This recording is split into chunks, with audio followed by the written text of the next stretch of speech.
अक्षय तृतीया ही दर वर्षाच्या वैशाख शुक्ल तृतीयेला साजरी करतात. या सणाला हिंदू धर्मात विशेष महत्त्व आहे. असे मानतात की कोणत्याही शुभकार्याची सुरुवात या सणापासून केल्यास ते शुभकार्य फलप्राप्ती देते व त्याचा लाभ होतो.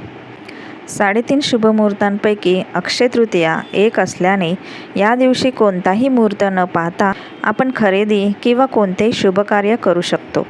हा संपूर्ण दिवसच शुभ मानला जातो.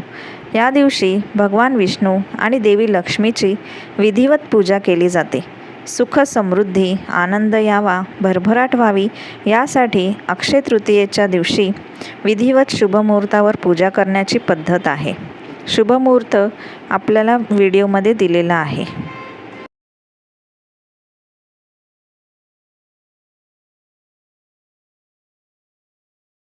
अक्षय तृतीया